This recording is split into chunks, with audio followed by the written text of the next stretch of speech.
أعوذ بالله من الشيطان الرجيم.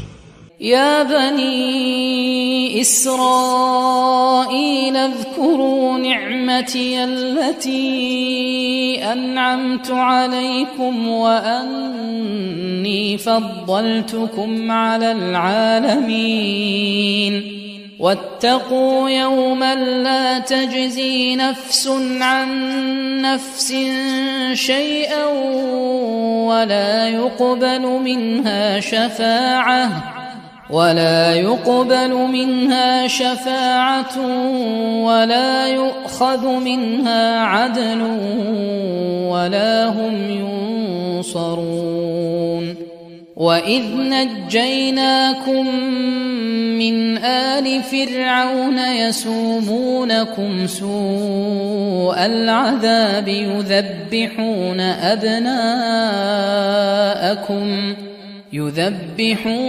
أبناءكم ويستحيون نساءكم وفي ذلكم بلاء من ربكم عظيم. وإذ فرقنا بكم البحر فأنجيناكم وأغرقنا آل فرعون وأنتم تنظرون. وإذ واعدنا موسى 40 ليلة ثم اتخذتم العجل من بعده وأنتم ظالمون ثم عفونا عنكم من بعد ذلك لعلكم تشكرون. وإذ آتينا موسى الكتاب والفرقان لعلكم تهتدون. وإذ قال موسى لقومه يا قوم إنكم ظلمتم أنفسكم باتخاذكم العجل فتوبوا إلى بارئكم فاقتلوا أنفسكم ذلكم خير لكم عند بارئكم فتاب عليكم إنه هو التواب الرحيم. إن الحمد لله نحمده ونستعينه ونستغفره ونعوذ بالله من شرور أنفسنا ومن سيئات أعمالنا من يهده الله فلا مضل له ومن يضلل فلا هادي له وأشهد أن لا إله إلا الله وحده لا شريك له وأشهد أن محمدا عبده ورسوله. يا أيها الذين آمنوا اتقوا الله حق تقاته ولا تموتن إلا وأنتم مسلمون. يا أيها الناس اتقوا ربكم الذي خلقكم من نفس واحدة وخلق منها زوجها وبث منهما رجالا كثيرا ونساء واتقوا الله الذي تساءلون به والأرحام إن الله كان عليكم رقيبا. يا أيها الذين آمنوا اتقوا الله وقولوا قولا سديدا يصلح لكم أعمالكم ويغفر لكم ذنوبكم ومن يطع الله ورسوله فقد فاز فوزا عظيما. أما بعد فإن خير الحديث كتاب الله وخير الهدي هدي محمد صلى الله عليه وسلم وشر الأمور محدثاتها وكل محدثة بدعة وكل بدعة ضلالة وكل ضلالة في النار. قال تعالى يا بني إسرائيل اذكروا نعمتي التي أنعمت عليكم وأني فضلتكم على العالمين. یہ آیت کریمہ سورہ بقرہ کی آیت نمبر 47 ہے. اس آیت میں اللہ رب العزت بنی اسرائیل کو مخاطب کر رہے ہیں اور انہیں اپنے انعامات یاد کروا رہے ہیں جو اللہ رب العزت نے ان پہ کیے تھے. اور اللہ نے یہ بھی بتایا کہ میں نے تمہیں دوسرے لوگوں پہ دیگر جہانوں پہ فضیلت دی تھی، اور اس کے بعد تفصیلی طور پہ اللہ رب العزت اپنے بہت سے انعامات کا تذکرہ کرتے ہیں۔ چنانچہ اللہ تعالیٰ اس آیت میں ارشاد فرماتے ہیں، یا بنی اسرائیل، اے اولاد یعقوب، اذکروا نعمتی التی انعمت علیکم، یاد کرو، تذکرہ کرو میری ان نعمتوں کا جو میں نے تم پہ انعام کی ہیں، اور بے شک میں نے تم کو جہان والوں پہ فضیلت بخشی۔ یا بنی اسرائیل، بنی اصل میں کیا تھا؟ بنین، نون اضافت کی وجہ سے گرا ہے، اور بنین بیٹوں کو کہتے ہیں، لیکن یہاں پہ مراد یعقوب علیہ السلام کے بیٹے بھی ہیں، بیٹیاں بھی، پوتے بھی ہیں، پوتیاں بھی، ان کی ساری اولاد ہے، ان کی ساری نسل ہے، لیکن لفظ جو آیا ہے وہ مذکر کا آیا ہے، اور جب بنین کا لفظ کسی آدمی کی طرف منسوب ہو اور وہاں پہ مقصد یہ ہو کہ تذکرہ کیا جائے اس کی نسل کا، اس کے قبیلے کا، تو وہاں پہ بنین کا لفظ لڑکوں کے لیے بھی ہوتا ہے، لڑکیوں کے لیے بھی ہوتا ہے، مردوں کے لیے بھی ہوتا ہے، عورتوں کے لیے بھی ہوتا ہے۔ تو یا بنی اسرائیل، اے اولاد یعقوب، اسرائیل کے بارے میں پہلے گفتگو ہو چکی ہے کہ یہ عربی زبان کا لفظ نہیں ہے، یہ عجمی زبان کا لفظ ہے، اور یہ یعقوب علیہ السلام کا نام ہے یا ان کا لقب ہے۔ کہا جاتا ہے کہ اسرائیل کا معنی ہے عبداللہ، اللہ کا بندہ۔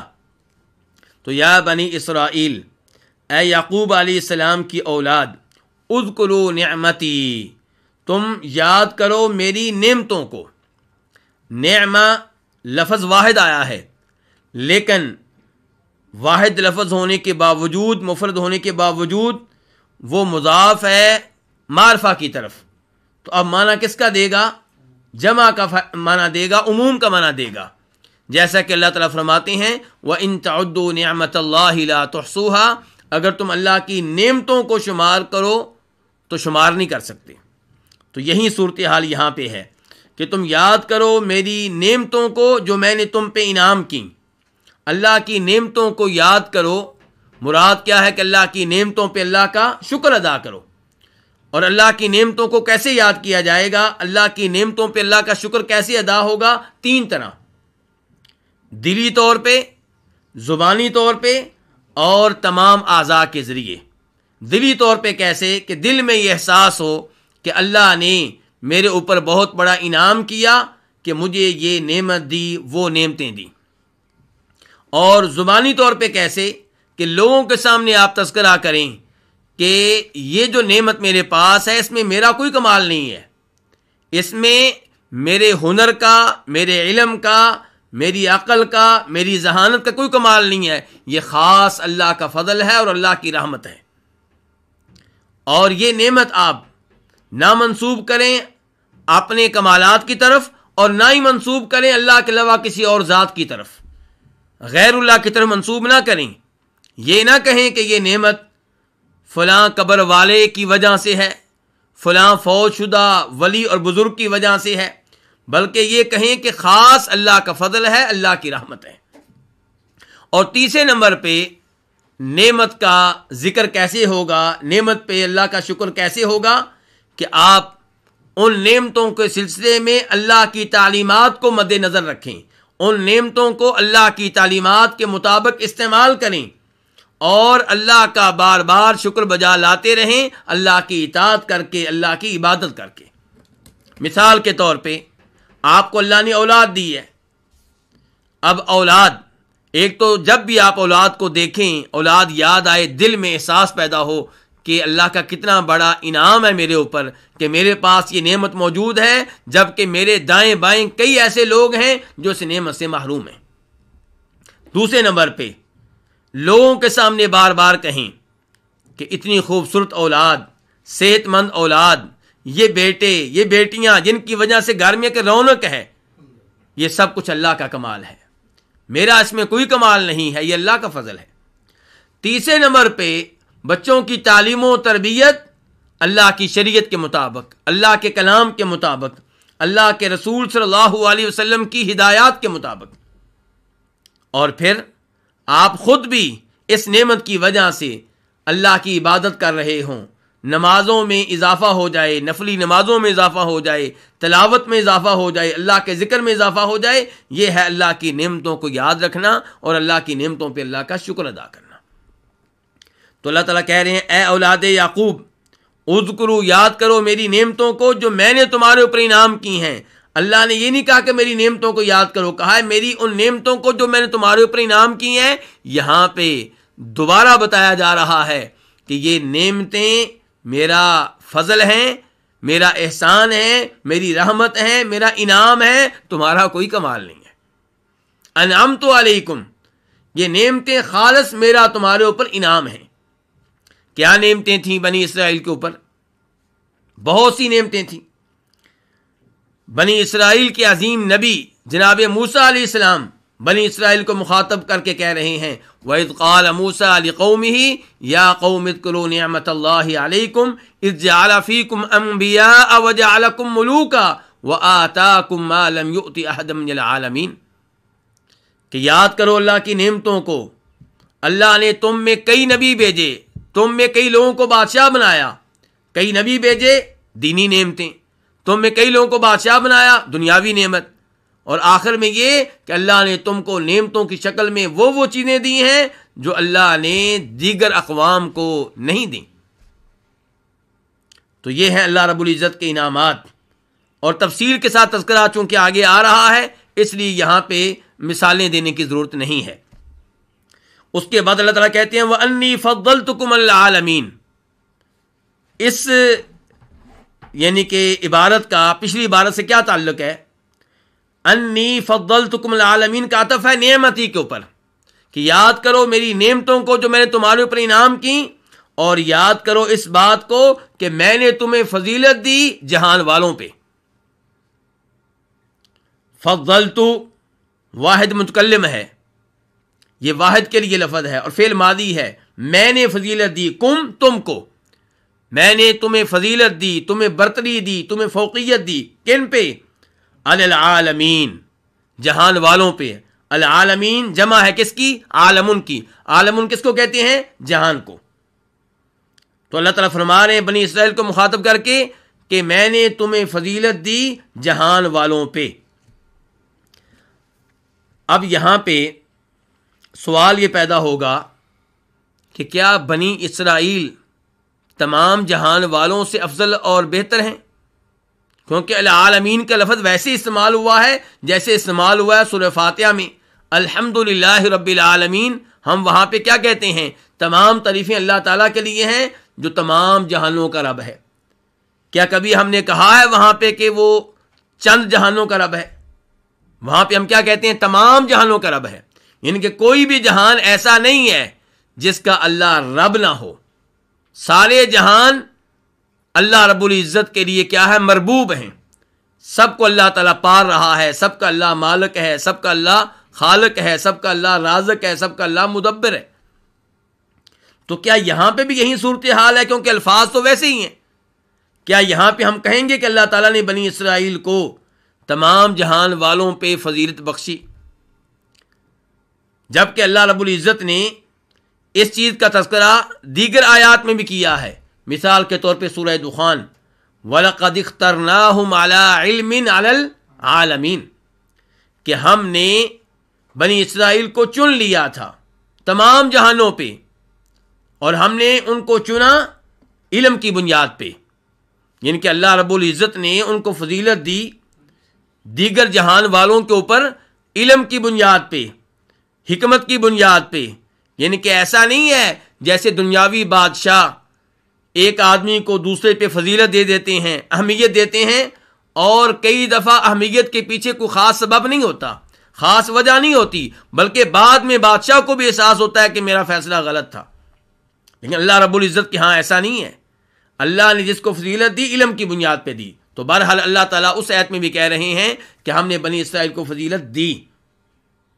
تو اب وہ سوال جس کا تذکرہ میں پہلے سے کر رہا ہوں اپنی جگہ پہ موجود ہے کہ کیا یہ امت محمدیہ سے بھی افضل ہیں؟ کیا یہ نبی علیہ الصلوۃ والسلام کی امت سے بھی افضل ہیں؟ تو اس سوال کا جواب یہ ہے کہ یہاں پہ العالمین سے مراد سارے جہان نہیں ہیں، قیامت تک آنے والے جہان نہیں ہیں، بلکہ یہاں پہ جہانوں سے مراد بنی اسرائیل کے زمانے کے جہان ہیں یا وہ جہان جو ان سے پہلے گزرے ہیں۔ امت محمدیہ سے ان کا مقابلہ نہیں ہے۔ اتنی بڑی بات ہم نے کیسے کر دی؟ کیا اس کے پیچھے کوئی دلیل ہے؟ جی ہاں، اس کے پیچھے دلائل ہیں، ایک دلیل نہیں کئی دلائل ہیں۔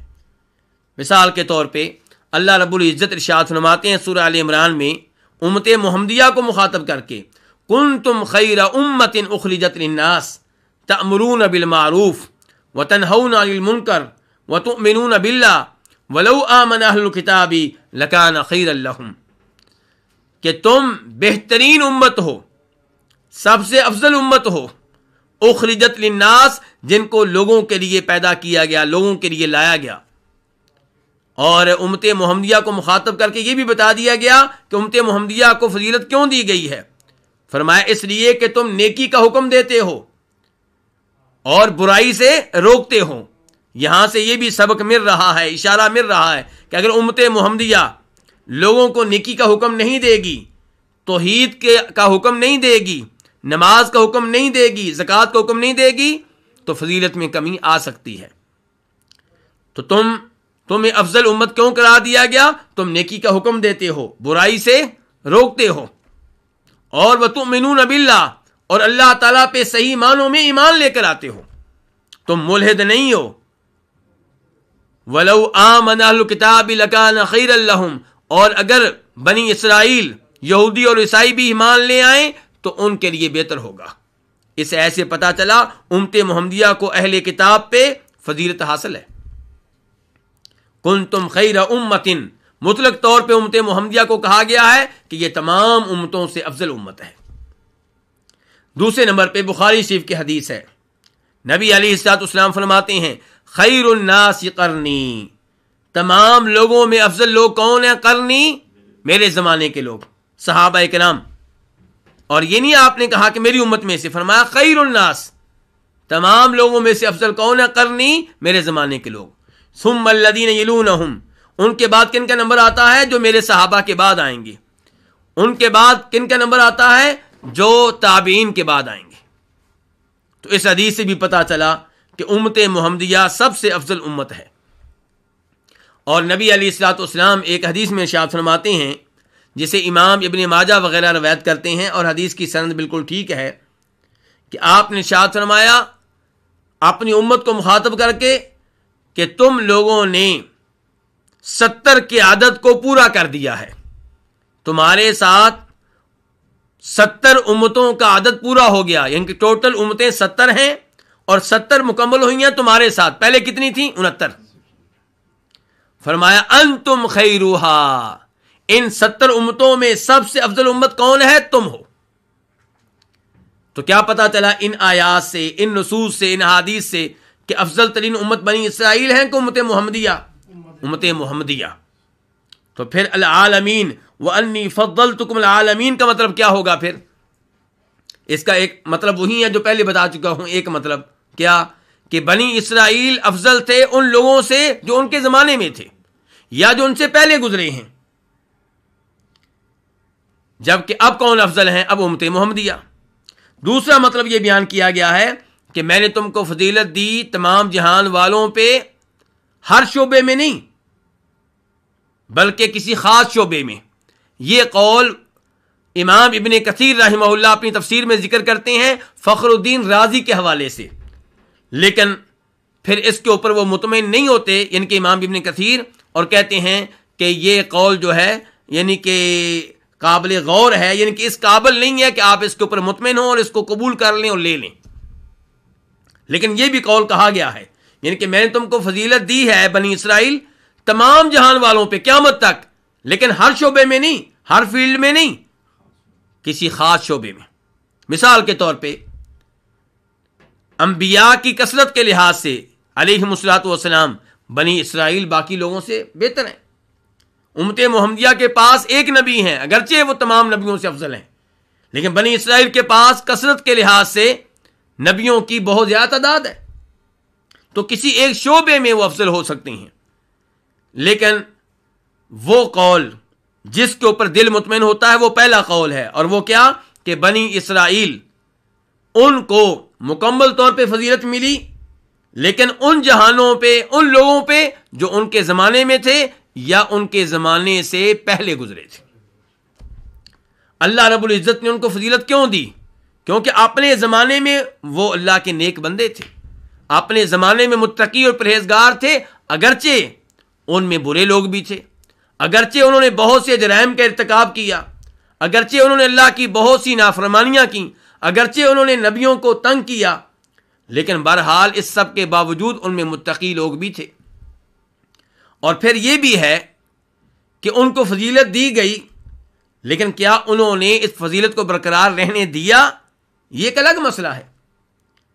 اللہ رب العزت ان کا انجام ہمارے سامنے یوں رکھتے ہیں کہ وَضُرِبَتْ عَلَيْهِمُ الذِّلَّةُ وَالْمَسْكَنَةُ وَبَاءُوا بِغَضَبٍ مِّنَ اللَّهِ ذَلِكَ بِأَنَّهُمْ كَانُوا يَكْفُرُونَ بِآيَاتِ اللَّهِ وَيَقْتُلُونَ النَّبِيِّينَ بِغَيْرِ الْحَقِّ، کہ ان پہ ذلت مسلط کر دی گئی، محتاجگی مسلط کر دی گئی، اور اللہ کا ان پہ غضب نازل ہوا۔ جس پہ اللہ کا غضب نازل ہو وہ افضل ہو سکتا ہے؟ کیوں اللہ کا غضب نازل ہوا؟ کیوں ذلیل و رسوا ہوئے؟ کیوں ذلت ان پہ مسلط کر دی گئی؟ فرمایا اس لیے کہ ہماری آیتوں کے ساتھ کفر کرتے تھے اور نبیوں کو ناحق قتل کرتے رہے۔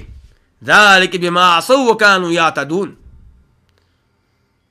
تو اس لیے بنی اسرائیل کو فضیلت دی گئی جب تک وہ اللہ کے نیک بندے تھے، متقی و پرہیزگار تھے۔ جب کثرت کے ساتھ انہوں نے گناہ کیے، نبیوں کو قتل کیا، اللہ کی آیتوں کے ساتھ کفر کیا، تو پھر ان کی حالت تبدیل ہو گئی، پھر عزت ذلت میں تبدیل ہو گئی، پھر وہ اللہ کے محبوب بندوں کی بجائے اللہ کے مغضوب علیہم بنے، وہ لوگ بنے جن پہ اللہ کا غضب نازل ہوا۔ اس کے بعد اللہ رب العزت آیت نمبر 48 میں ارشاد فرماتے ہیں وَاتَّقُوا يَوْمًا لَا تَجْزِي نَفْسٌ عَن نَفْسٍ شَيْئًا وَلَا يُقْبَلُ مِنْهَا شَفَاعَةٌ وَلَا يُؤْخَذُ مِنْهَا عَدْلٌ وَلَا هُمْ يُنصَرُونَ۔ اور تم ڈرو اس دن سے جس دن کوئی نفس کسی نفس کو کچھ بھی فائدہ نہیں دے سکے گا، کوئی بھی انسان کسی انسان کو کچھ بھی فائدہ نہیں دے سکے گا، وَلَا يُقْبَلُ مِنْهَا شَفَاعَةٌ، اور نہ ہی اس کی جانب سے کسی قسم کی شفاعت قبول کی جائے گی، وَلَا يُؤْخَذُ مِنْهَا عَدْلٌ، اور نہ ہی اس کی طرف سے کوئی فدیہ لیا جائے گا، وَلَا هُمْ يُنصَرُونَ، اور نہ ہی ان کی مدد کی جائے گی۔ وَاتَّقُوا فعل امر ہے، آرڈر کا لفظ ہے، اور ایک کے لیے ہے کہ جمع کے لیے ہے۔ وَاتَّقُوا تم سب ڈر جاؤ، یومن اس دن سے، میں نے لفظ کیا بولا ہے؟ اس دن سے۔ میں نے یہ نہیں کہا ایک دن سے ڈر جاؤ، میں نے کہا اس دن سے ڈر جاؤ۔ کیوں؟ کیونکہ یوم کی آگے صفت آنے والی ہے، کون سا دن، اس کی وضاحت آگے آنے والی ہے۔ ڈرو اس دن سے، کس دن سے؟ جس دن کوئی بھی انسان کسی انسان کو کوئی فائدہ نہیں دے سکے گا۔ لا تجزی نفس عن نفس شیئا، یہ پورا جملہ یوم کی کیا ہے؟ صفت ہے، اور یوم اس کے لیے کیا بن رہا ہے؟ موصوف۔ تو لا تجزی، لا نفی کے لیے ہے، لا تجزی جزا یجزی، یہ فعل مضارع ہے، اور لا تجزی نفس، لا تجزی کا فاعل کیا ہے؟ نفس، ان کے کوئی نفس فائدہ نہیں دے سکے گا۔ لا تجزی جزا یجزی، کوئی نفس کفایت نہیں کر سکے گا، کوئی نفس فائدہ نہیں دے سکے گا۔ نفس جان، انسان، اور نفس کا لفظ عربی میں بطور مؤنث استعمال ہوتا ہے، اسی لیے لا تجزی کا لفظ بھی کیا ہے؟ مؤنث ہے۔ تو لا تجزی نفس، کوئی بھی انسان فائدہ نہیں دے سکے گا، ان نفس، کسی دوسرے انسان کو، کسی بھی انسان کو، شیئن، کچھ بھی، ذرہ بر فائدہ نہیں دے سکے گا۔ کوئی انسان کسی انسان کو کچھ فائدہ نہیں دے سکے گا، یہ ہم ترجمہ بیان کر رہے ہیں۔ اس کے بعد کیا؟ وَلَا يُقْبَلُ مِنْهَا شَفَاعَةٌ، اس دن کسی بھی انسان سے کوئی بھی شفاعت قبول نہیں کی جائے گی۔ لا يقبل، نہیں قبول کی جائے گی، منہا، اس نفس کی طرف سے، اس انسان کی طرف سے، اس جان کی طرف سے شفاعت، کسی قسم کی شفاعت، سفارش. شفاعت نائب فاعل ہے کس کے لیے؟ لا یقبل کے لیے. ولا یؤخذ منها عدل، اور نہ ہی لیا جائے گا. لا یؤخذ بھی فعل مضارع ہے، مجہول کے لیے ہے. ولا یؤخذ منها، اور نہ ہی لیا جائے گا منها، اس سے، اس انسان سے، اس نفس سے، اس جان سے، عدل، کوئی فدیہ، کوئی معاوضہ. ولا هم ينصرون، اور نہ ہی ان کی مدد کی جائے گی. ہم یہ یعنی کہ مبتدا ہے، ينصرون پورا جملہ اس کی خبر ہے، اور نہ ہی ان کی مدد کی جائے گی. اللہ رب العزت اس آیت میں کس کو مخاطب کر رہے ہیں؟ خطاب کن سے ہو رہا ہے؟ بنی اسرائیل سے. بنی اسرائیل سے کہا جا رہا ہے کہ میں نے تمہارے اوپر اتنی نعمتیں کی، میں نے تمہیں تمام جہان والوں پہ فضیلت بخشی، اب تمہیں چاہیے کہ میرا شکر ادا کرو، میرے اس رسول پہ جو ابھی آخر میں آئے ہیں ایمان لے کر آؤ، ان کا کلمہ پڑھ لو، ان کے اطاعت گزار بندے بن جاؤ، ان کے تابع دار بن جاؤ. اور اگر تم یہ کام نہیں کرتے تو واتقوا یوما لا تجزی نفس عن نفس شیئا، اس دن سے ڈر جاؤ جس دن تمہیں کوئی نہیں بچا سکے گا، کسی کی شفاعت تمہارے کام نہیں آئے گی. بنی اسرائیل کو اس بات پہ بڑا فخر ہوا کرتا تھا، ناز ہوا کرتا تھا کہ ہم میں بڑے بڑے نبی آئے ہیں، ہم میں بڑے بڑے اللہ کے ولی گزرے ہیں. تو وہ یہ سمجھا کرتے تھے کہ روز قیامت اگر کوئی مسئلہ پیدا ہوا تو یہ نبی ہمیں بچا لیں گے علیہم الصلوۃ والسلام، یہ اولیاء ہمیں بچا لیں گے. اللہ نے کہا واتقوا یوما لا تجزی نفس عن نفس شیئا، اس دن سے ڈر جاؤ جس دن کوئی بھی انسان کسی انسان کو کچھ فائدہ نہیں دے سکے گا. ہمارے نبی علیہ الصلوۃ والسلام نے اس سے ملتے جلتے الفاظ اپنے قبیلے سے کہے تھے، قریش سے کہے تھے، بنی عبد مناف سے کہے تھے، اپنی بیٹی فاطمہ رضی اللہ تعالی عنہا سے کہے تھے، اپنی پھوپھی جناب صفیہ رضی اللہ تعالی عنہا سے کہے تھے، اپنے چچا عباس رضی اللہ تعالی عنہ سے کہے تھے. بخاری شریف کی حدیث ہے کہ جب آپ پہ یہ آیت نازل ہوئی کہ وَأَنذِرْ عَشِيرَتَكَ الْأَقْرَبِينَ، آپ اپنے قریبی رشتہ داروں کو ڈرائیں، ان کو وارننگ دیں کہ اگر وہ ایمان لے کر نہیں آتے تو ان کے ساتھ پھر کیا سلوک ہوگا، ان کا انجام کیا ہوگا، یہ آپ ان کو بتا دیں. تو آپ نے ان لوگوں کو جمع کیا اور وہاں پہ آپ نے ان کو مخاطب کر کے کہا تھا کہ لا اغنی عنکم من اللہ شیئا، میں اللہ کے مقابلے میں تمہیں کچھ فائدہ نہیں دے سکوں گا.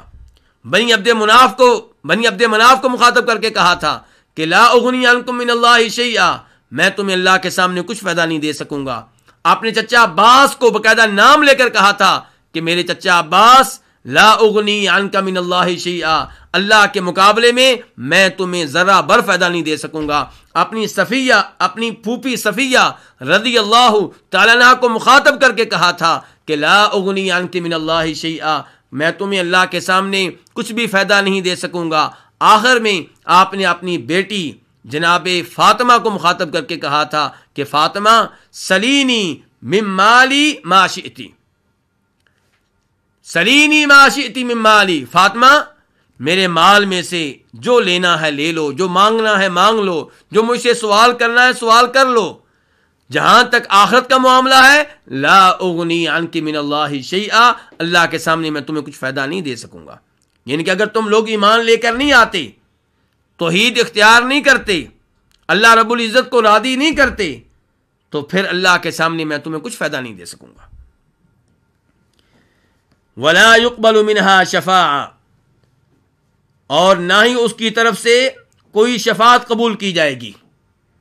یہاں پہ اللہ رب العزت بیان کر رہے ہیں کہ روز قیامت شفاعت کام نہیں آئے گی، اور یہی بات دیگر کئی آیتوں میں بیان کی گئی ہے، اور کئی آیتوں سے پتہ چلتا ہے کہ روز قیامت شفاعت کام آئے گی. مثال کے طور پہ سورہ طٰہٰ اللہ تعالیٰ فرماتے ہیں یومئذ لا تنفع الشفاعۃ الا من اذن له الرحمن ورضی له قولا، کہ اس دن کوئی شفاعت فائدہ نہیں دے گی، ہاں اس کو فائدہ دے گی جس کے حق میں رحمان شفاعت کرنے کی اجازت دے، وَرَضِيَ لَهُ قَوْلًا، اور جس کی بات پہ رحمان راضی ہو جائے۔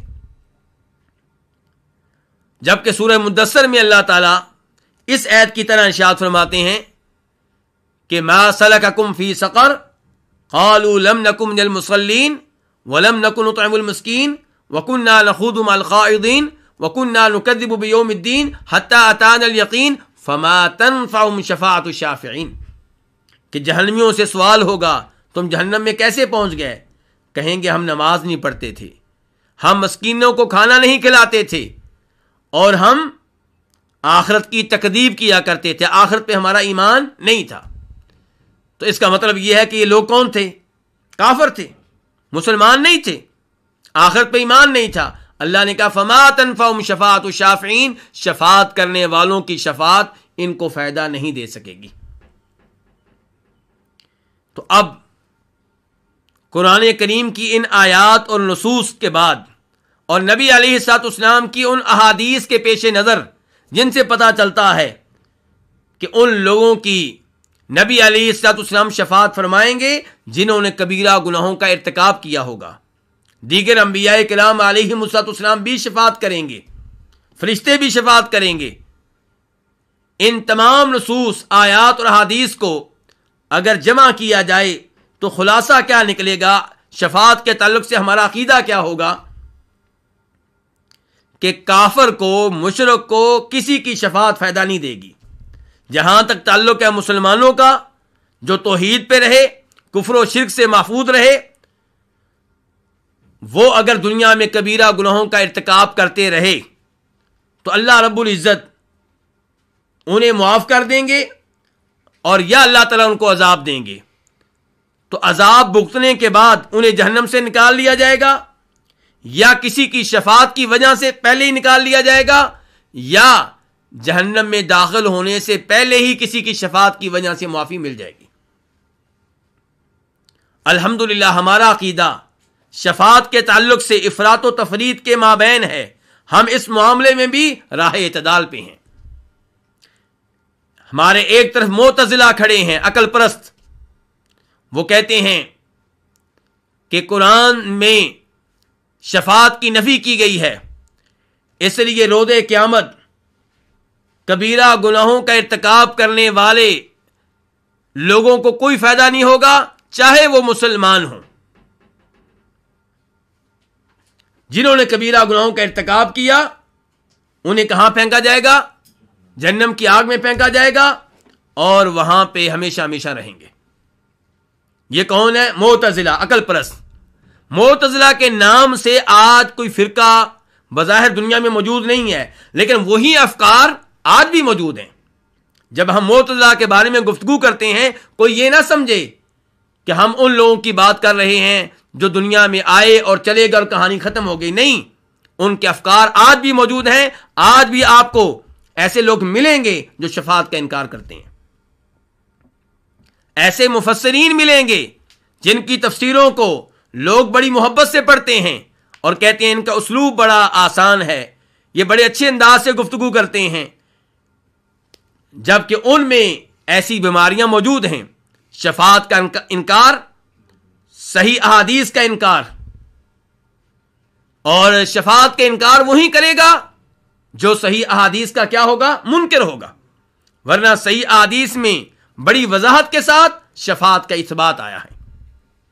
تو ایک طرف یہ فرقہ ہے معتزلہ، عقل پرست، جو سرے سے شفاعت کا انکار کرتے ہیں، اور دوسری جانب وہ لوگ ہیں جو قبر پرست ہیں، جو فوت شدہ بزرگوں کو پکارنے والے ہیں، جو یہ سمجھتے ہیں کہ ہم نے ان بزرگوں کو راضی کر لیا، ان کو پکارتے رہے، ان کی قبروں پہ حاضریاں دیتے رہے، ان کی قبروں پہ چادریں چڑھاتے رہے، ان کی قبروں پہ بکرے ذبح کرتے رہے، نذرانے دیتے رہے، تو یہ روز قیامت ہمیں جہنم کی آگ سے بچا لیں گے، یہ ہماری شفاعت کریں گے، اور ان کی شفاعت کی وجہ سے ہمیں جنت میں بھیج دیا جائے گا۔ یہ ممکن نہیں ہے کہ اللہ رب العزت ان کی شفاعت کو ریجیکٹ کر دے۔ جبکہ صورتحال یہ ہے کہ صاحب قبر کو پکارنا یہ شرک ہے، قبر والے کے نام پہ بکرے ذبح کرنا شرک ہے، قبر والے کے نام پہ نظریں ماننا یہ شرک ہے، قبر والوں کی قبروں کا طواف کرنا یہ شرک ہے۔ تو جب کوئی کفر و شرک کا ارتکاب کرے گا تو اس کے لیے شفاعت کا کوئی راستہ نہیں ہے، اس کے لیے شفاعت کی کوئی سبیل نہیں ہے۔ اور پھر ہم دیکھتے ہیں ابراہیم علیہ السلام کو، بخاری شریف کی حدیث ہے، روز قیامت اپنے والد کی شفاعت کریں گے لیکن اللہ رب العزت ان کی شفاعت قبول نہیں کریں گے۔ ہمارے نبی علیہ الصلوۃ والسلام اپنے چچا ابو طالب کے فوت ہو جانے کے بعد ان کے حق میں شفاعت کرتے رہے، دعا کرتے رہے۔ اللہ نے کیا کہا؟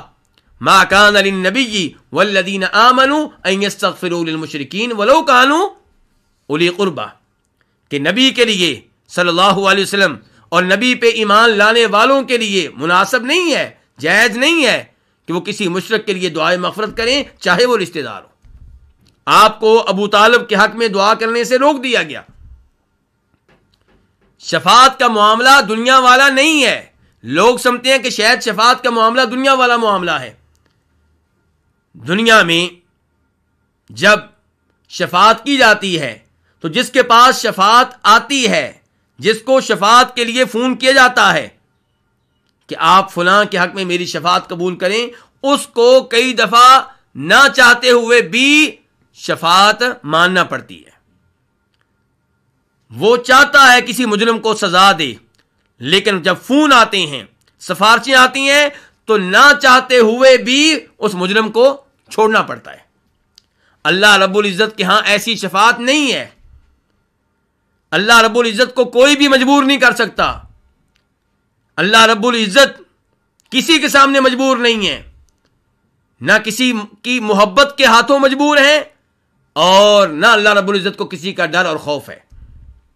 دنیا میں بادشاہ کو، وزیر اعظم کو شفاعت ماننا پڑتی ہے، کبھی اس لیے کہ اگر میں نے اس کی شفاعت قبول نہ کی تو یہ بڑا طاقتور ہے، میرے لیے مسائل پیدا کرے گا، اس کی وجہ سے میرے اقتدار کو خطرہ لاحق ہو سکتا ہے، اس کی وجہ سے میں اپنی کرسی سے محروم ہو سکتا ہوں، یہ فوج کا سپہ سالار ہے، اس کی بات ماننا پڑے گی۔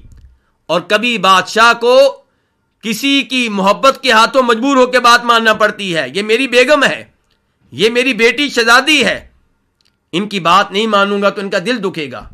بادشاہ مجرم کو چھوڑ دیتا ہے نہ چاہتے ہوئے بھی۔ اللہ رب العزت کے ہاں ایسی کوئی شفاعت نہیں ہے، اور افسوس سے کہنا پڑتا ہے کہ عام طور پہ قبر پرست جب شفاعت کا تذکرہ کرتے ہیں تو وہ اسی شفاعت کو مراد دے رہے ہوتے ہیں، وہ یہی سوچ رہے ہوتے ہیں کہ ہم نے ولیوں کا دامن پکڑ لیا، ان کی بیعت کر لی، ان کو اپنا پیر مان لیا، اللہ تعالیٰ ان کی محبت کے ہاتھوں مجبور ہو کے ہمیں معاف کر دے گا۔ اور یہ عقیدہ بالکل غلط ہے، باطل قسم کا عقیدہ ہے۔ اللہ تعالیٰ کے ہاں پھر کون سی شفاعت ہے؟ اللہ تعالیٰ کے ہاں شفاعت یہ ہے کہ ایک بادشاہ، اس کے پاس کسی چور کا کیس لایا گیا، اس کی فائل لائی گئی، چور کو بھی پیش کیا گیا، بادشاہ نے چور کو دیکھا، فائل پڑھی، رپورٹ پڑھی، پتا چلا اس کا ماضی کا ریکارڈ، اس کی گزشتہ زندگی بڑی شاندار ہے، لگتا یہ ہے کہ پہلی بار اس جرم کا ارتکاب کیا ہے۔ بادشاہ اس کی شکل دیکھ کر، یہ فائل دیکھ کر خود اسے معاف کرنا چاہتا ہے، کسی کے ہاتھوں مجبور نہیں ہے، خود معاف کرنا چاہتا ہے۔ اب بادشاہ کسی کو شفاعت کا موقع دیتا ہے، اپنے وزیروں میں سے کسی وزیر کو شفاعت کا موقع دیتا ہے تاکہ اس مجرم کو معافی مل جائے اور شفاعت کرنے والے کو اعزاز مل جائے، اس کو لوگوں کے سامنے ایک سعادت مل جائے، اس کے وقار میں اضافہ ہو جائے۔ اللہ رب العزت جب کسی کو معاف کرنا چاہیں گے تو پھر کسی نہ کسی نبی کو، کسی نہ کسی فرشتے کو شفاعت کا موقع دیں گے، اور اللہ تعالیٰ انہیں معاف کر دیں گے جن کو معاف کرنا چاہیں گے۔ اللہ کے ہاں اللہ کی مرضی کے بغیر شفاعت نہیں چل سکے گی۔ قل للہ الشفاعۃ جمیعا، اللہ تعالیٰ کہتے ہیں ساری کی ساری شفاعت کا مالک میں ہوں، اور ہم تمام لوگ اللہ کے فضل و کرم سے یہ عقیدہ رکھتے ہیں کہ نبی علیہ الصلوۃ والسلام اور دیگر انبیاء کرام علیہم الصلوۃ والسلام کی شفاعت برحق ہے۔ ہمارا آپ کی شفاعت پہ ایمان ہے، اور ہم اللہ رب العزت سے دعا کرتے ہیں کہ یا اللہ ہمیں ان میں شامل فرما جن کی نبی علیہ الصلوۃ والسلام روز قیامت شفاعت کریں گے، لیکن شفاعت آپ کی، شفاعت کا سوال کس سے؟ اللہ سے۔ شفاعت کے لیے آپ کو آپ کی قبر کے پاس کھڑے ہو کے پکارنا، فوت ہو جانے کے بعد آپ کو شفاعت کے لیے پکارنا، یہ درست نہیں ہے، یہ شرکیہ دعا ہے۔ شفاعت آپ کی، شفاعت کا مالک اللہ ہے، رابطہ کیسے کیا جائے گا؟ اللہ سے۔ شفاعت کے نام پہ ولیوں کو فوت ہونے کے بعد پکارنا، شفاعت کے نام پہ انبیاء کرام علیہم الصلوۃ والسلام کو فوت ہونے کے بعد پکارنا، یہ شرکیہ امر ہے۔ یہی تو جرم طائل ہے مکہ کا۔ اللہ تعالیٰ فرماتے ہیں والذین اتخذوا من دونہ اولیاء ما نعبدہم الا لیقربونا الی اللہ زلفیٰ، وہ بھی سمجھتے تھے کہ اصل نہیں ہے، وہ اللہ کے علاوہ انہوں نے کئی ولی بنا رکھے تھے۔ والذین اتخذوا من دونہ اولیاء، اور جب سوال ہوتا ہے ان کو کیوں پکارتے ہو، تو کہتے تھے ہم ان کو اس لیے پکارتے ہیں، ہم ان کی عبادت اس لیے کرتے ہیں تاکہ یہ ہمیں اللہ کے قریب کر دیں۔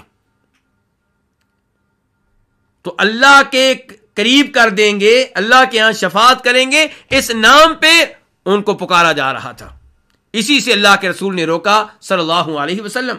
اور سورہ یونس آپ پڑھیے، وَيَعْبُدُونَ مِن دُونِ اللَّهِ مَا لَا يَضُرُّهُمْ وَلَا يَنْفَعُهُمْ وَيَقُولُونَ هَؤُلَاءِ شُفَعَاؤُنَا عِندَ اللَّهِ، کہ پکارتے ہیں جن کو پکارتے ہیں اور کہتے ہیں کہ ہمارے اللہ کے ہاں سفارشی ہیں، شفاعت کے نام پہ پکارتے تھے۔ قُلْ أَتُنَبِّئُونَ اللَّهَ بِمَا لَا يَعْلَمُ فِي السَّمَاوَاتِ وَلَا فِي الْأَرْضِ سُبْحَانَهُ وَتَعَالَى عَمَّا يُشْرِكُونَ۔ اللہ نے شفاعت کے نام پہ اپنے علاوہ اوروں کو پکارے جانے کو شرک قرار دیا۔ تو اس لیے وَلَا يُقْبَلُ مِنْهَا شَفَاعَةٌ، کسی قسم کی شفاعت قبول نہیں کی جائے گی۔ کن کے حق میں؟ کافروں کے حق میں، مشرکین کے حق میں۔ مومنوں کے حق میں اللہ رب العزت شفاعت کا موقع دیں گے جب اللہ تعالیٰ چاہیں گے۔ کسی کی شفاعت شروع میں ہو جائے گی، کسی کی شفاعت ہوگی عذاب کا کچھ حصہ بھگتنے کے بعد، یعنی کہ جیسے اللہ تعالیٰ چاہیں گے۔ مرضی کس کی چلے گی؟ اللہ کی چلے گی۔ وَلَا يُؤْخَذُ مِنْهَا عَدْلٌ، اور نہیں لیا جائے گا منہا کسی بھی جان کی طرف سے عدل کوئی فدیہ۔ دنیا میں مجرم کو چھڑانے کے کتنے طریقے ہیں؟ ایک طریقہ ہے شفاعت کا، دوسرا طریقہ یہ ہے کہ آپ جرمانہ دے کر، رشوت دے کر، معاوضہ دے کر اسے چھڑا لیں، اور تیسرا طریقہ یہ ہے کہ وَلَا هُمْ يُنصَرُونَ، کہ آپ حکومت کی مرضی کے خلاف، بادشاہ کی مرضی کے خلاف، پولیس کی مرضی کے خلاف مجرم کو جیل سے نکال لیں، طاقت کا استعمال کرتے ہوئے۔ اللہ رب العزت کے ہاں نہ اللہ کی مرضی کے خلاف شفاعت چلے گی، نہ وہاں پہ فدیہ چلے گا، اور نہ ہی زبردستی اور طاقت کے بل بوتے پہ اللہ تعالیٰ سے کوئی کسی مجرم کو چھڑا سکتا ہے۔ وَلَا يُؤْخَذُ مِنْهَا عَدْلٌ، نہیں لیا جائے گا اس کی طرف سے عدل کسی قسم کا فدیہ۔ وَلَا هُمْ يُنصَرُونَ، اور نہ ہی ان کی مدد کی جائے گی، نہ ہی ان کو بچایا جا سکے گا۔ اس کے بعد اللہ رب العزت ارشاد فرماتے ہیں آیت نمبر 29 میں، معذرت کے ساتھ آیت نمبر 49 میں، وَإِذْ نَجَّيْنَاكُمْ مِنْ آلِ فِرْعَوْنَ يَسُومُونَكُمْ سُوءَ الْعَذَابِ يُذَبِّحُونَ أَبْنَاءَكُمْ وَيَسْتَحْيُونَ نِسَاءَكُمْ وَفِي ذَلِكُمْ بَلَاءٌ مِّن رَّبِّكُمْ عَظِيمٌ۔ اور اس وقت کو یاد کرو جب ہم نے تم کو نجات دی، من آل فرعون، آل فرعون سے، قوم فرعون سے، یسومونکم سوء العذاب، اس حال میں کہ وہ تم کو چکھاتے تھے، تم کو دیتے تھے سوء العذاب، بدترین قسم کا عذاب۔ یذبحون ابناءکم، وہ بری طرح ذبح کرتے تھے تمہارے بیٹوں کو، ویستحیون نساءکم، اور زندہ رکھتے تھے تمہاری عورتوں کو، وفی ذالکم، اور اس میں بلاء من ربکم عظیم، بہت بڑی آزمائش تھی تمہارے رب کی طرف سے۔ وَإِذْ، اذ کون سا ہے؟ ظرفیہ، اور یہ وقت پہ دلال کرنے کے لیے آتا ہے۔ اس سے پہلے فعل ہے جس کو مقدر رکھا جاتا ہے، محذوف مانا جاتا ہے۔ وہ کیا ہے؟ اذکرو، یعنی کہ یاد کرو اس وقت کو، تذکرہ کرو اس وقت کا. نجینا، ہم نے کیا کیا؟ نجات دی.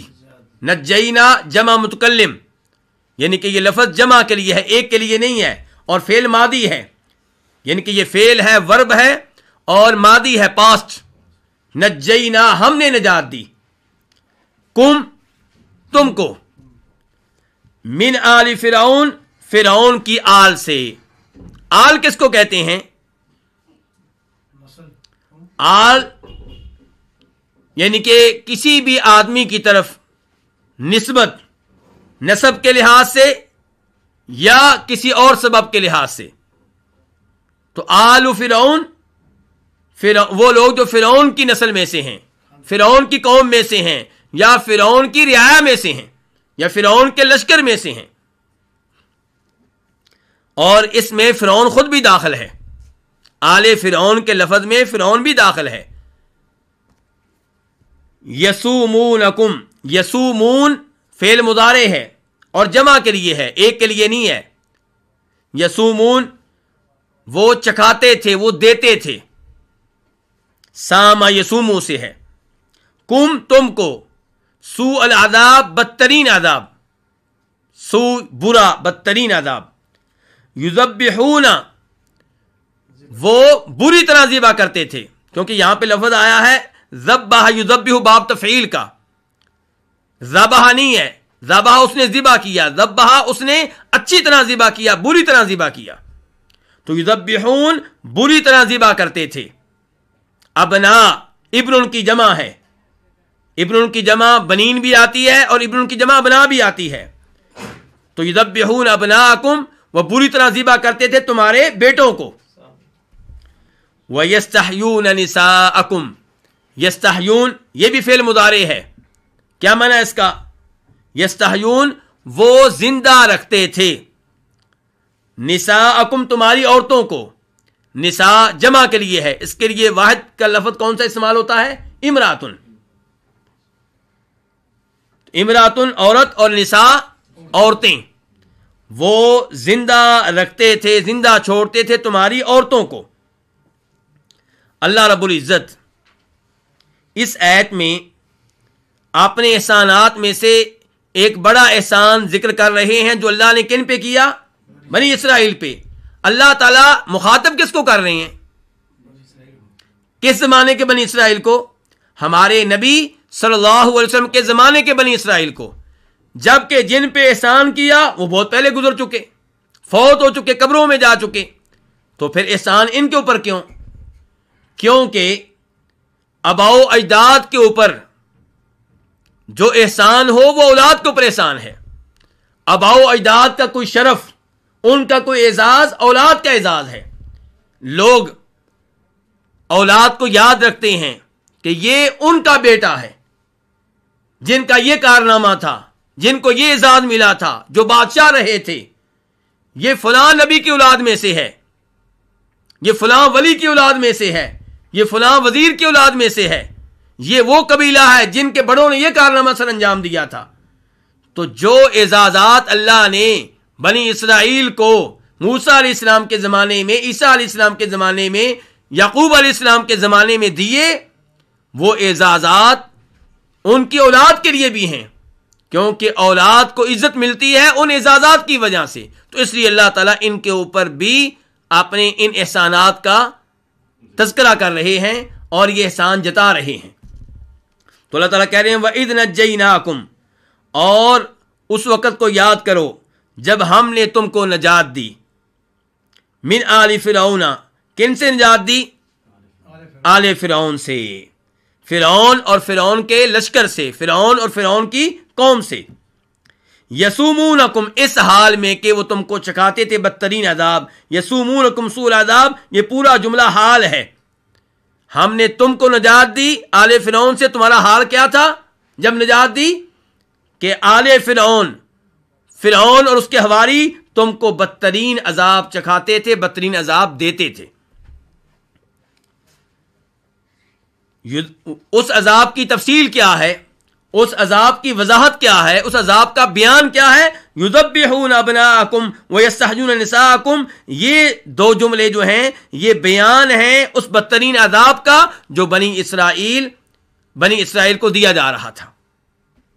وہ تم کو بدترین عذاب دیتے تھے. وہ بدترین عذاب کیا تھا؟ یذبحون ابناءکم، وہ اچھی طرح تمہارے بیٹوں کو ذبح کرتے تھے. اس کا مطلب یہ نہیں ہے کہ وہ صرف یہی عذاب دیتے تھے، لیکن جو بدترین عذاب دیتے تھے اس کی نمایاں مثال یہ ہے. یذبحون ابناءکم، وہ اچھی طرح ذبح کرتے تمہارے بیٹوں کو اور زندہ چھوڑتے تمہاری عورتوں کو. بیٹوں کو ذبح کیوں کرتے تھے؟ اس لیے کہ فرعون اور اس کے حواریوں کو یہ بتایا گیا کہ ابراہیم علیہ السلام کے ساتھ وعدہ کیا گیا تھا کہ اللہ تعالیٰ آپ کی نسل سے، آپ کی اولاد میں سے نبی بھیجتا رہے گا. تو ان کو خطرہ لاحق ہوا کہ ان میں سے پھر کوئی نبی آ گیا تو ہمارے اقتدار کے لیے، ہماری ترقی کے لیے مسئلہ بن جائے گا. تو انہوں نے فیصلہ کیا کہ بنی اسرائیل کے پیدا ہونے والے بچوں کو ذبح کر دیا جائے. اس کے لیے ایک ٹیم تیار کی گئی. جب وہ ایسا کرنے لگے تو ان کو احساس ہوا کہ اگر ہر بچے کو ہم ذبح کرتے رہے تو ہمیں نوکر کہاں سے ملیں گے، خادم کہاں سے ملیں گے؟ ہم نے تو اس قوم کو نوکر بنایا ہوا ہے. تو پھر انہوں نے فیصلہ کیا کہ ہر بچے کو ذبح نہیں کیا جائے گا، کسی کو ذبح کیا جائے گا، کسی کو چھوڑ دیا جائے گا. 1 سال کے بچوں کو ذبح کیا جائے گا اور 1 سال کے بچوں کو باقی رہنے دیا جائے گا. تو بہرحال فرعون اور اس کے لشکر بنی اسرائیل کو کیسا عذاب دے رہے تھے کہ لڑکوں کو قتل کرتے رہے اور عورتوں کو زندہ رکھتے تھے. کیوں؟ تاکہ یہ ہماری خدمت کریں، بطور نوکرانی بنی اسرائیل کی لڑکی ہمارے گھر میں کام کرے گی، لونڈی کے طور پہ کام کرے گی. اس لیے عورتوں کو زندہ رکھا گیا اور مردوں کو وہ ذبح کرتے رہے. وَفِي ذَلِكُمْ بَلَاءٌ مِّن رَبِّكُمْ عَظِيمٌ، اور اس میں ذالکم، یہ کیا اس میں اشارہ ہے؟ اور اس میں بلاء، آزمائش تھی، من ربکم، تمہارے رب کی طرف سے، عظیم، بڑی آزمائش. عظیم صفت ہے کس کی؟ بلاء کی. بلاء عظیم، ایک یہ بڑی آزمائش تھی تمہارے رب کی طرف سے. اچھا، وفی ذالکم، اس میں بڑی آزمائش تھی. کس میں؟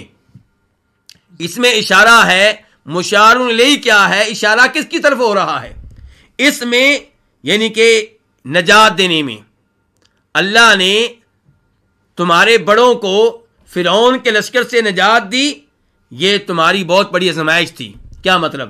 اللہ نے اتنا بڑا انعام کیا، تمہاری آزمائش تھی کہ اب تم اللہ کا شکر ادا کرتے ہو یا ناشکرے بنتے ہو، اللہ کی توحید کے گن گاتے ہو یا شرک کی راہ اختیار کرتے ہو. اور دوسرے نمبر پہ کہا گیا ہے کہ ذالکم میں اشارہ ہے یسومونکم سوء العذاب کی طرف، کہ یہ جو بدترین عذاب تمہیں مل رہا تھا اس میں تمہاری آزمائش تھی. عذاب میں آزمائش کیا ہے؟ جب اللہ تعالیٰ کسی قوم پہ مصیبتیں بھیجتا ہے، آفتیں نازل کرتا ہے، تب اللہ آزمائش کیسے کرتا ہے، امتحان لیتا ہے کہ یہ صبر کرتے ہیں یا بے صبری کا مظاہرہ کرتے ہیں. بلا میں دونوں معنوں کا احتمال موجود ہے. بلا آزمائش، یہ لفظ خیر کے لیے بھی استعمال ہوتا ہے، شر کے لیے بھی استعمال ہوتا ہے. وَنَبْلُوكُمْ بِالْخَيْرِ وَالشَّرِّ فِتْنَةً، کہ ہم تمہیں آزماتے رہیں گے، خیر کے ساتھ بھی شر کے ساتھ بھی. اللہ مال دے کر بھی آزماتا ہے اور اللہ مال واپس لے کر بھی آزماتا ہے. اللہ اولاد دے کر بھی آزماتا ہے، اللہ اولاد واپس لے کر بھی آزماتا ہے. اللہ نعمتیں دے کر آزماتا ہے کہ میرا شکر ادا کرتے ہیں یا ناشکری کی راہ اختیار کرتے ہیں، اور اللہ تعالیٰ نعمتیں واپس لے کر بھی آزماتا ہے کہ صبر کا مظاہرہ کرتے ہیں یا بے صبری کا مظاہرہ کرتے ہیں، اللہ کے خلاف شکوے کرتے ہیں، اعتراض کرتے ہیں، یا کہتے ہیں الحمدللہ ہم اللہ کے فیصلے پہ راضی ہیں.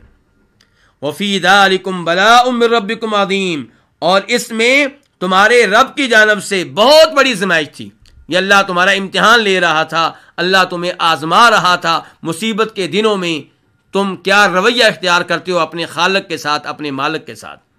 اور پھر جب اللہ نے تم کو نجات دے دی ہے تو اب تم کیا رویہ اختیار کرتے ہو اپنے خالق کے ساتھ، اپنے محسن کے ساتھ اور اپنے منعم کے ساتھ جس نے تمہارے اوپر نعمتوں کی بارش کر دی ہے۔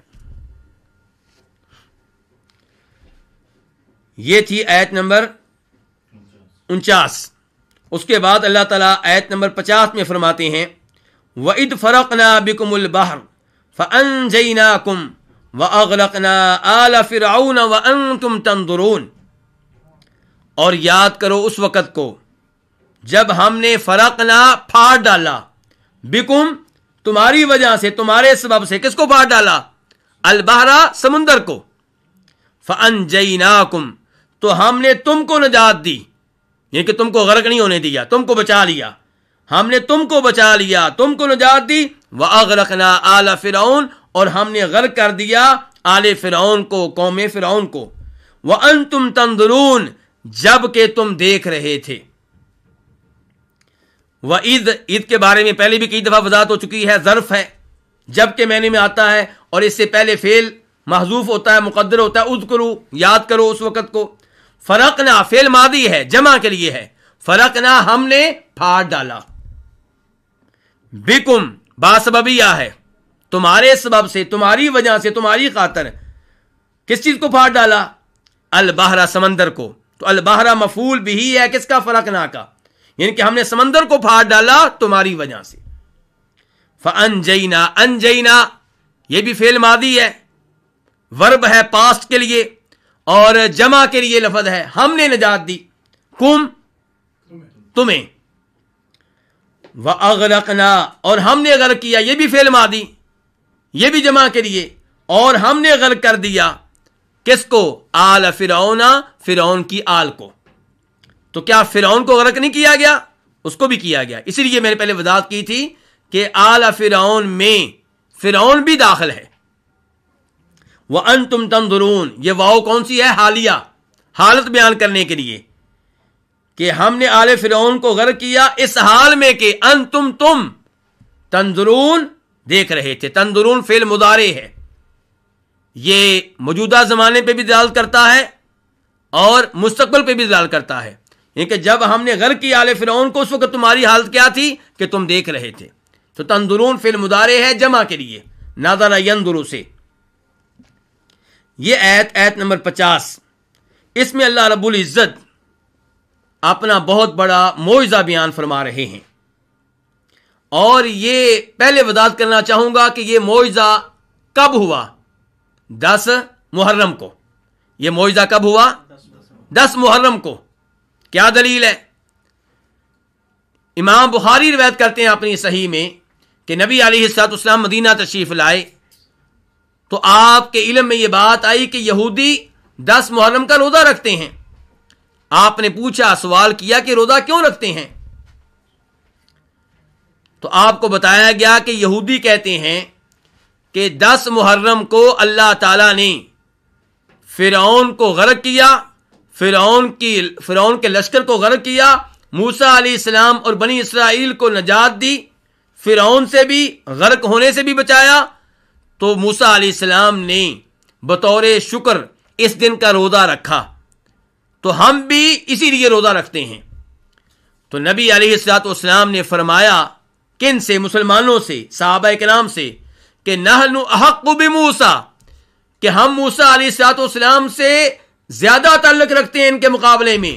موسیٰ علیہ الصلوۃ والسلام کے ساتھ ہمارا تعلق زیادہ ہے، ہمارا ان کے اوپر حق زیادہ ہے، اس لیے ہم 10 محرم کا روزہ رکھیں گے۔ چنانچہ 10 محرم کا آپ نے اور صحابہ کرام نے بھی روزہ رکھا، اور اس وقت 10 محرم کا روزہ واجب تھا، فرض تھا۔ جب رمضان کے روزے فرض ہوئے تو پھر 10 محرم کے روزے کی، عاشوراء کے روزے کی فرضیت کینسل کر دی گئی، منسوخ کر دی گئی، لیکن استحباب باقی رہا۔ اب بھی 10 محرم کا روزہ رکھنا افضل ہے، بہتر ہے، مستحب ہے۔ لیکن نبی علیہ الصلوۃ والسلام نے فوت ہونے سے پہلے کہا تھا، مسلم شریف کی حدیث ہے، صحیح حدیث ہے، کہ اگر میں آئندہ سال زندہ رہا تو میں 9 محرم کا روزہ رکھوں گا۔ اس لیے دونوں طرح کی احادیث پہ عمل کرتے ہوئے 9 محرم کا روزہ بھی رکھنا چاہیے اور 10 محرم کا روزہ بھی رکھنا چاہیے۔ اگر کوئی کسی وجہ سے 9 محرم کا روزہ نہ رکھ سکے تو پھر وہ 10 کے ساتھ 11 کا رکھ لے۔ مقصد کیا ہے؟ یہودیوں کی مخالفت کہ وہ صرف 10 محرم کا روزہ رکھتے ہیں اور ہم 9 اور 10 کا، یا پھر 10 اور 11 کا۔ بہتر یہی ہے کہ 9 اور 10 2 دنوں کا روزہ رکھا جائے۔ تو کہنے کا مقصد کیا ہے کہ یہ معجزہ، فرعون کو سمندر میں غرق کرنا، موسیٰ علیہ السلام اور بنی اسرائیل کو غرق ہونے سے بچا لینا، یہ کس تاریخ کو بپا ہوا تھا یہ معجزہ؟ اور یہ بہت بڑا معجزہ ہے، یہ بہت بڑا معجزہ ہے، اور اس کی تفصیلات دیگر آیات میں موجود ہیں۔ اللہ رب العزت نے بیان کیا ہے، مثال کے طور پہ سورہ شعراء میں اللہ نے بیان کیا ہے کہ موسیٰ علیہ السلام اپنی قوم کو مصر سے لے کر نکلے۔ کب نکلے؟ رات کے ٹائم۔ فرعون اور اس کے لشکر کو اطلاع مل گئی، فرعون نے بھی اپنے لوگوں کو جمع کیا کہ ہم ان کا پیچھا کریں گے، یہ تو تھوڑے سے لوگ ہیں، انہیں پکڑنا کچھ مشکل نہیں ہے، ان کو جرت کیسے ہوئی کہ ہماری اجازت کے بغیر یہاں سے نکل جائیں؟ ان کو افسوس ہو رہا تھا کہ ہم خادموں سے محروم ہو رہے ہیں، غلاموں سے محروم ہو رہے ہیں، لونڈیوں سے محروم ہو رہے ہیں۔ تو انہوں نے تعاقب کیا۔ موسیٰ علیہ السلام اور بنی اسرائیل اس وقت تک سمندر کے قریب پہنچ چکے تھے۔ اب سامنے ٹھاٹھے مارتا ہوا سمندر ہے اور پیچھے فرعون کا بہت بڑا لشکر۔ بنی اسرائیل فرعون کے لشکر کو دیکھ کے ڈر گئے، سہم گئے۔ قال اصحاب موسیٰ انا لمدرکون، قرآن کریم میں وضاحت آئی ہے کہ موسیٰ علیہ السلام کے ساتھی اس لشکر کو دیکھ کے کہنے لگے موسیٰ مارے گئے، ہم تو گرفتار ہو جائیں گے، پکڑ لیے جائیں گے، آگے سمندر ہے، پیچھے بہت بڑا لشکر ہے۔ لیکن موسیٰ علیہ السلام اللہ کے عظیم نبی ہیں، اللہ کے عظیم بندے ہیں، اللہ پہ کامل ایمان ہے، توکل ہے، بھروسہ ہے۔ کیا کہا؟ قال کلا ان معی ربی سیہدین، ہرگز نہیں ہم پکڑے جائیں گے، میرے ساتھ میرا رب ہے، میرے رب کی مدد میرے ساتھ ہے، میرا رب میری رہنمائی کرے گا۔ فأوحینا الی موسیٰ ان اضرب بعصاک البحر فانفلق فکان کل فرق کالطود العظیم۔ اللہ تعالیٰ فرما رہے ہم نے موسیٰ کو حکم دیا کہ اپنے عصا کو، اپنی لاٹھی کو سمندر میں مارو۔ موسیٰ علیہ السلام نے اپنی لاٹھی کو سمندر میں مارا، فانفلق تو سمندر پھٹ گیا، لاٹھی سے سمندر پھٹ گیا۔ اللہ کی طرف سے بہت بڑا معجزہ، اللہ کی بہت بڑی نشانی۔ اور پانی کے دونوں حصے اپنی جگہ پہ کھڑے ہو گئے، دونوں نے بڑے بڑے پہاڑوں کی شکل اختیار کر لی۔ پانی کا ایک بڑا پہاڑ ادھر، دوسرا پہاڑ ادھر، درمیان میں راستہ بن گیا۔ بلکہ سورہ طٰہٰ میں وضاحت موجود ہے، یابسا، راستہ کیسا؟ بالکل خشک، جیسے وہاں پہ کبھی پانی موجود ہی نہ رہا ہو۔ یہ اللہ رب العزت کی قدرت کی نشانی۔ اللہ رب العزت نے بہت بڑا معجزہ دکھایا بنی اسرائیل کو، ان کے لیے راستہ بن گیا، خشک راستہ، بڑے آرام سے سمندر کو کراس کیا۔ اور جب فرعون کی باری آئی اور وہ بھی اسی راستے سے گزرا، اس کا لشکر بھی گزرا، تو اللہ رب العزت کے حکم سے پانی دوبارہ چلنا شروع ہو گیا، فرعون بھی غرق ہوا، اس کے ساتھی بھی غرق ہوئے۔ یہ بہت بڑا معجزہ ہے، بہت بڑی نشانی ہے۔ لیکن افسوس سے کہنا پڑتا ہے کئی مفسرین نے اس معجزے کو ماننے سے انکار کیا، اور افسوس سے یہ بھی کہنا پڑتا ہے کہ یہ وہ مفسرین ہیں جن پہ ہماری پبلک بہت اعتماد کرتی ہے، اور ان کو سمجھا جاتا ہے کہ یہ پڑھے لکھے علماء ہیں، کہ دین کو بھی جانتے ہیں، دنیا کو بھی جانتے ہیں۔ ان میں ایک نمایاں نام سر سید احمد خان کا ہے، وہی جو علی گڑھ یونیورسٹی کے بانی ہیں، جنہوں نے علی گڑھ یونیورسٹی کی بنیاد رکھی۔ یہ بہت سے معجزات کے منکر ہیں، اور عام طور پہ معجزات کے منکر احادیث کے بھی منکر ہوا کرتے ہیں۔ سر سید احمد خان میں یہ دونوں بیماریاں موجود تھیں، بہت سی صحیح احادیث کو ماننے سے انکار کیا اور بہت سے معجزات کو ماننے سے انکار کیا۔ اس معجزے کا بھی انہوں نے انکار کیا ہے۔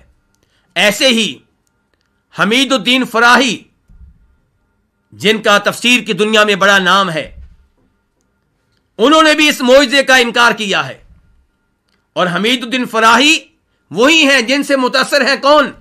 مولانا امین احسن اصلاحی، جن کی تفسیر ہے تدبر قرآن، اور وہ اس تفسیر میں بہت سے معجزات کا انکار کرتے ہوئے نظر آتے ہیں، بہت سی صحیح احادیث کا انکار کرتے ہوئے نظر آتے ہیں۔ اور پھر امین احسن اصلاحی سے متاثر ہیں کون؟ جاوید احمد غامدی۔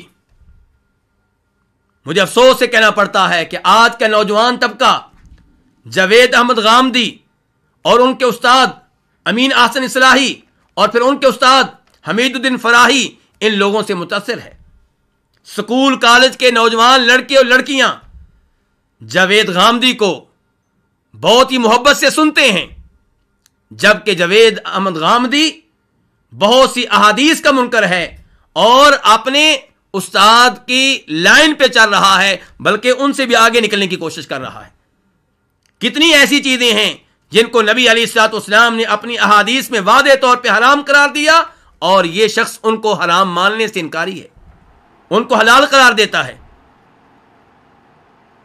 تو بہرحال یہ اللہ رب العزت کا بہت بڑا معجزہ تھا۔ ان لوگوں نے کیسے انکار کیا اس معجزے کا؟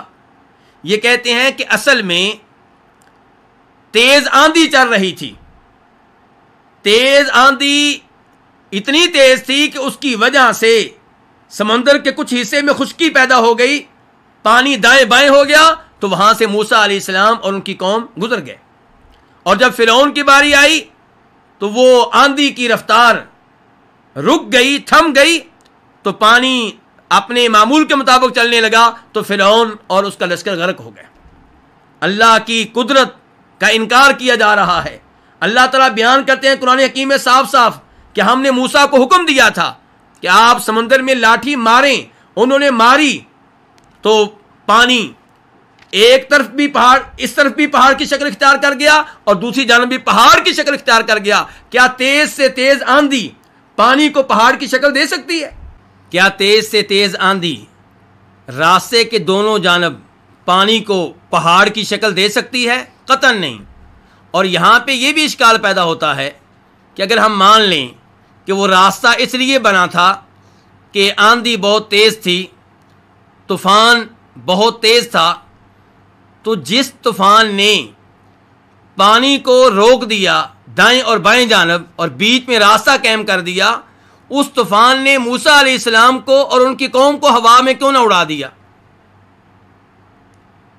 تو کہنے کا مطلب یہ ہے کہ جب بھی آپ قرآن کا انکار کریں گے، قرآن کے کسی معجزے کا انکار کریں گے، آپ کوئی نہ کوئی ایسی بات لے کر آئیں گے جو گمراہی پہ مبنی ہوگی۔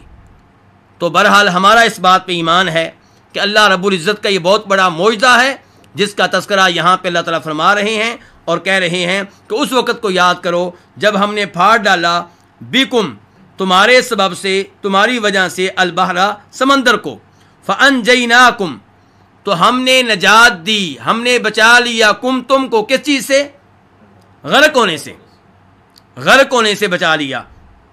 وَأَغْرَقْنَا آلَ فِرْعَوْنَ اور ہم نے آل فرعون کو، قوم فرعون کو غرق کر دیا۔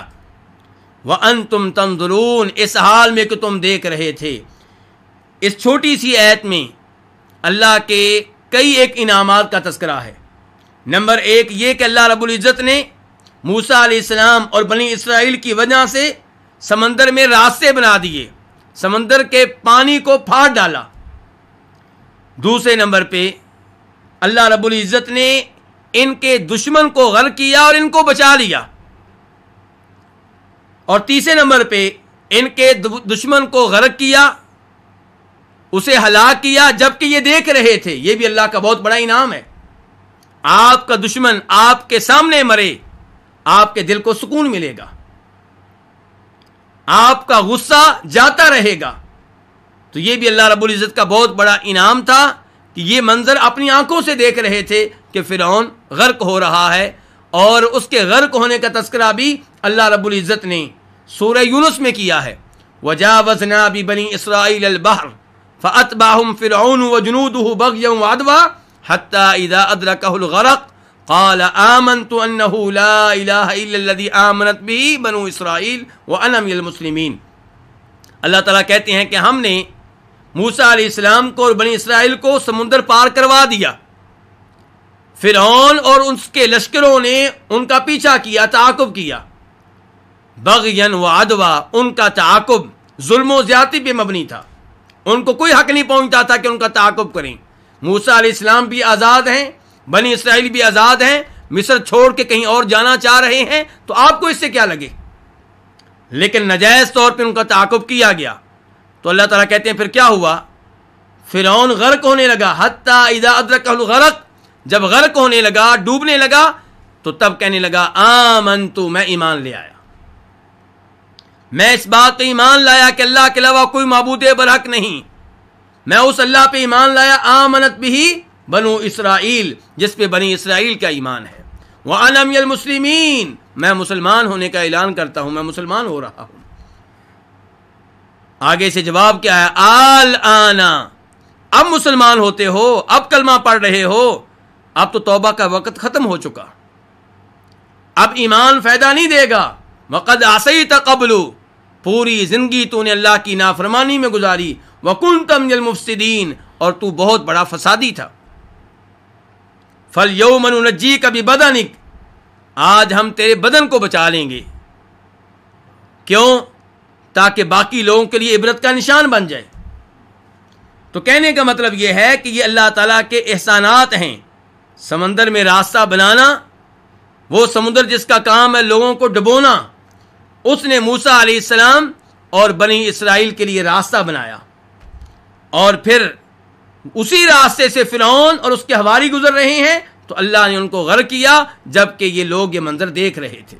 تو اللہ رب العزت اپنے احسانات کا تذکرہ فرما رہے ہیں، اور یہ اللہ کے بڑے بڑے احسانات ہیں۔ اس کے بعد اللہ تعالیٰ فرماتے ہیں آیت نمبر 51 میں، وَإِذْ وَاعَدْنَا مُوسَىٰ 40 لَيْلَةً ثُمَّ اتَّخَذْتُمُ الْعِجْلَ مِن بَعْدِهِ وَأَنْتُمْ ظَالِمُونَ، اور اس وقت کو یاد کرو جب ہم نے موسیٰ علیہ السلام کو وعدہ دیا 40 لیلہ، 40 راتوں کا، ثُمَّ اتَّخَذْتُمُ الْعِجْلَ مِن بَعْدِهِ، پھر تم نے بچڑے کو پکڑا، من بعدہ، اس کے بعد، موسیٰ علیہ السلام کے بعد، وَأَنْتُمْ ظَالِمُونَ، اس حال میں کہ تم ظلم کر رہے تھے۔ عید کے بارے میں کئی دفعہ گفتگو ہو چکی ہے۔ وَاعَدْنَا، یہ فعل ماضی ہے، وَاعَدَ یُوَاعِدُ، با مفعلہ ہے، اور یہ جمع کے لیے ہے، جمع متکلم۔ جب ہم نے وعدہ دیا، کس کو وعدہ دیا؟ موسیٰ علیہ السلام کو، 40 40 کو کہتے ہیں، لیلہ راتیں، 40 راتوں کا وعدہ دیا۔ ثم اتخذتم، پھر تم نے بنا لیا، العجلہ، بچڑے کو۔ العجلہ کا معنی کیا ہے؟ بچڑا۔ اتخذتم، یہ جمع حاضر ہے اور فعل ماضی ہے، تم نے بنا لیا، العجلہ، بچڑے کو کیا بنا لیا؟ اتخذتم کا دوسرا مفعول جو ہے محذوف ہے، العجلہ پہلا محذوف، تم نے بچڑے کو بنا لیا، کیا بنا لیا؟ معبود بنا لیا۔ کیا بنا لیا؟ معبود بنا لیا۔ جیسا کہ سورہ طٰہٰ میں آتا ہے کہ ھذا الٰہکم و الٰہ موسیٰ، کہ انہوں نے کہا کہ یہ تمہارا بھی معبود ہے، موسیٰ علیہ السلام کا بھی معبود ہے، فناسی علیہ موسیٰ علیہ السلام اپنے معبود کو بھول کر کہیں اور چلے گئے ہیں، نعوذ باللہ من ذالک۔ پھر تم نے بچڑے کو معبود بنا لیا، من بعدہ، اس کے بعد، کس کے بعد؟ موسیٰ علیہ السلام کے بعد۔ تو من بعدہ کی ضمیر موسیٰ کی طرف جا رہی ہے علیہ السلام۔ وَأَنْتُمْ ظَالِمُونَ، یہ واو بھی حالیہ ہے، یہ کہ جب تم نے بچڑے کو معبود بنایا تو تم نے کوئی خیر کا کام نہیں کیا، تم نے اپنے ساتھ کوئی نیکی نہیں کی۔ وَأَنْتُمْ ظَالِمُونَ، تم نے یہ کام کر کے اپنے اوپر ظلم کیا۔ اور ظلم سے مراد یہاں پہ کون سا ظلم ہے؟ ظلم اکبر، یعنی کہ بچڑے کو معبود بنانا یہ ظلم اکبر تھا، شرک عظیم شرک تھا۔ یہ وہ ظلم ہے جس کے بارے میں لقمان علیہ السلام کہتے ہیں ان الشرک لظلم عظیم۔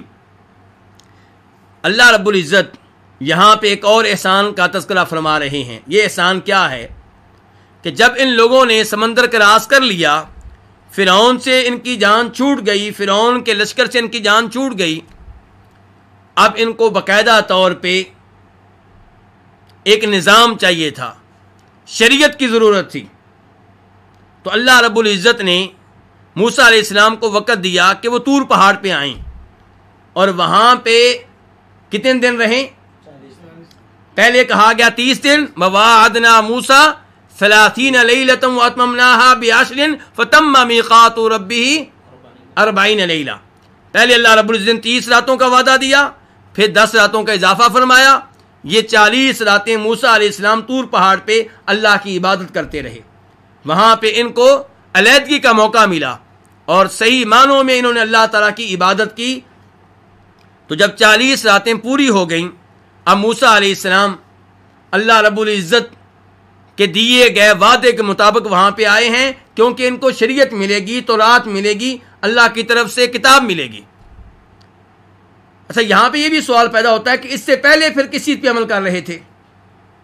اس سے پہلے موسیٰ علیہ السلام کے اقوال پہ عمل کر رہے تھے، اور موسیٰ علیہ السلام کے اقوال بنی اسرائیل کے لیے کیا ہے؟ حدیث ہیں۔ تو پتہ چلا کہ نبی علیہ الصلوۃ والسلام اور تمام انبیاء کی اقوال ان کی احادیث ہیں، اور احادیث پہ عمل کرنا ایسے ہی ضروری ہوتا ہے جیسے اللہ کے نازل کردہ کلام پہ، کیونکہ انبیاء کرام کی احادیث اور ان کے اقوال، خصوصاً ہمارے نبی، وہ کیا ہیں؟ وہ وحی ہیں۔ اللہ تعالیٰ فرماتے ہیں وَمَا يَنطِقُ عَنِ الْهَوَىٰ إِنْ هُوَ إِلَّا وَحْيٌ يُوحَىٰ۔ صرف قرآن وحی نہیں ہے، آپ کی احادیث بھی وحی ہیں۔ جیسے قرآن پہ عمل کرنا ضروری ہے، ایسے ہی ان احادیث پہ عمل کرنا ضروری ہے جو نبی علیہ الصلوۃ والسلام سے ثابت ہیں کہ آپ نے کہی ہیں۔ تو موسیٰ علیہ السلام کو وعدہ دیا گیا تھا کہ ان کو تورات ملے گی۔ موسیٰ علیہ السلام وہاں پہ گئے، بعد میں بنی اسرائیل نے کیا کیا؟ انہوں نے اپنے سونے کو جمع کیا، جو سونا ان کے پاس موجود تھا، جو زیورات ان کے پاس موجود تھے، اور ان زیورات کو آگ لگائی اور بچھڑے کی شکل دے دی، اور پھر اس کی عبادت کرنے لگے۔ اس کام پہ ان کو کس نے لگایا؟ سامری نے لگایا۔ بنی اسرائیل میں ایک آدمی تھا سامری، اس نے بچڑے کو ایسی شکل دی کہ اس سے ہوا نکلتی تھی اور آواز ایسی آتی تھی جیسے وہ بول رہا ہو، حالانکہ وہ ایسی فضول سی ایک آواز تھی، ورنہ وہ کلام نہیں کرتا تھا۔ اللہ تعالیٰ فرماتے ہیں افلا یرون اللہ یرجع الیہم قولا۔ انہوں نے غور نہیں کیا کہ جس کو معبود بنا رہے ہیں وہ تو کلام کرنے کی بھی صلاحیت نہیں رکھتا، اور اس سے پتہ چلا کہ جو معبود حقیقی ہے اس کی صفات میں سے ایک صفت کیا ہے؟ کہ وہ کلام کرتا ہے۔ تو اللہ رب العزت تذکرہ کر رہے ہیں ان کے شرک کا، جو انہوں نے اس وقت کیا جب موسیٰ علیہ السلام کو اللہ تعالیٰ اعزاز دینے والے تھے، بنی اسرائیل کو اعزاز مل رہا تھا کہ ان کے لیے اللہ تعالیٰ اپنا کلام نازل کر رہے ہیں، تورات نازل کر رہے ہیں، شریعت نازل کر رہے ہیں۔ تو اللہ تعالیٰ فرماتے ہیں اور یاد کرو اس وقت کو جب ہم نے وعدہ دیا موسیٰ علیہ السلام کو 40 راتوں کا، ثم اتخذتم العجل، پھر تم نے بنا لیا بچھڑے کو، کیا بنا لیا؟ معبود، من بعدہ، موسیٰ علیہ السلام کے بعد، وانتم ظالمون، اس حال میں کہ تم ظلم کر رہے تھے۔ آیت نمبر 52، اس میں اللہ تعالیٰ فرماتے ہیں ثم عفونا عنکم من بعد ذلک لعلکم تشکرون، پھر ہم نے تم کو معاف کر دیا، من بعد ذلک، اس کے بعد، لعلکم تشکرون، تاکہ تم شکر ادا کرو۔ عفونا فعل ماضی ہے، جمع متکلم، یعنی کہ ایک آدمی کے لیے نہیں ہے، جمع کے لیے کہ ہم نے معاف کر دیا۔ تو اللہ تعالیٰ تو ایک ہیں، پھر اللہ تعالیٰ کیوں کہہ رہے ہیں ہم نے معاف کر دیا؟ تعظیم کے طور پہ، اور اللہ سے بڑھ کر کوئی عظیم نہیں ہے۔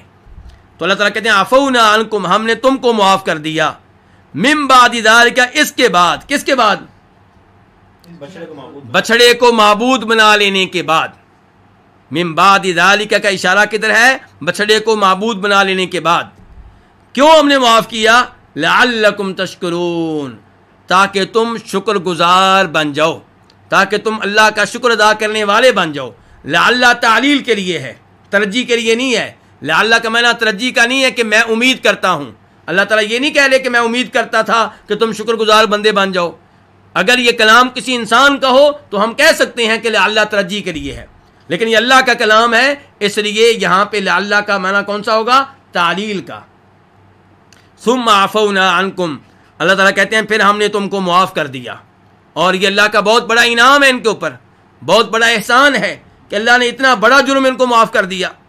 من بعد ذالک، بچڑے کو معبود بنا لینے کے بعد، لعلکم تشکرون، تاکہ تم اللہ کے شکر گزار بندے بن جاؤ۔ اللہ رب العزت سے دعا ہے کہ اللہ رب العزت ہمیں صحیح معنوں میں قرآن کریم کی تفسیر سمجھنے کی توفیق بخشے۔ وآخر دعوانا الحمدللہ رب العالمین۔